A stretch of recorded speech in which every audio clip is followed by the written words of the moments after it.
बिहार के मुख्यमंत्री के तौर पर भले ही नीतीश कुमार ने चौथी बार पद ग्रहण कर लिया हो, लेकिन उनके सामने परेशानियों का पहाड़ खड़ा है। इस बार उन्हें न सिर्फ विपक्ष का सामना करना है, बल्कि अपने सहयोगी बीजेपी से भी टकराना है, क्योंकि चुनावी नतीजों ने अनौपचारिक तौर पर तो बीजेपी को बड़ा भाई बना ही दिया, जिसके बाद वो सरकार में अपनी चलाने से पीछे नहीं हटेगी। तो क्या है नीतीश के सामने परेशानी, देखिए इस रिपोर्ट में। कहते हैं जो जीता वही सिकंदर कहलाता है।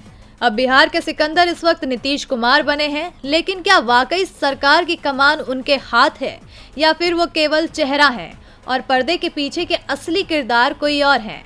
ये सवाल तब से उठ रहे हैं जब से बिहार विधानसभा चुनाव के नतीजे आए हैं, क्योंकि आंकड़ों ने बिहार का बादशाह जेडीयू को नहीं आरजेडी को बनाया था।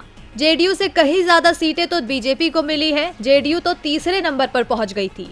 बीजेपी भी सरकार में अपने आप को बड़ा भाई बता रही है और अपना रुतबा जमा रही है। बीजेपी का ये बड़ापन जेडीयू को बौना साबित कर रहा है।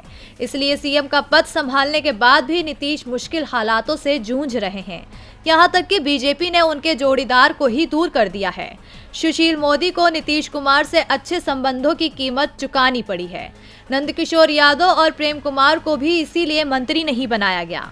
बीजेपी के दबाव में ही नीतीश को बीजेपी के नेता विधायकों को डिप्टी सीएम बनाना पड़ा और विधानसभा अध्यक्ष की कुर्सी भी बीजेपी को सौंपनी पड़ी। पहले दौर में शपथ लेने वाले 15 मंत्रियों में कोई अल्पसंख्यक समुदाय से भी नहीं है। जेडीयू के किसी भी मुस्लिम नेता के मंत्री न बनने को राजनीतिक हलकों में नीतीश के घटते कद के रूप में देखा जा रहा है। यानी साफ है कि अब की बार बिहार में नीतीश की बहार तो है, लेकिन सरदार बीजेपी ही है। इतना ही नहीं, नीतीश को तो इस बार विपक्ष की कड़ी चुनौती का भी सामना करना होगा। नीतीश 15 साल से सत्ता में है, लेकिन पहली बार उन्हें इस तरह की स्थिति का सामना करना पड़ रहा है जब वो खुद तो कमजोर हुए हैं, दूसरी ओर उनके सहयोगी और विपक्षी दल मजबूत दिखाई दे रहे हैं। विपक्षी महागठबंधन उन्हें घेरने को तैयार है। ऐसे में देखना दिलचस्प होगा कि नीतीश दोहरी चुनौती का सामना कैसे करते हैं। डीबी लाइव की रिपोर्ट।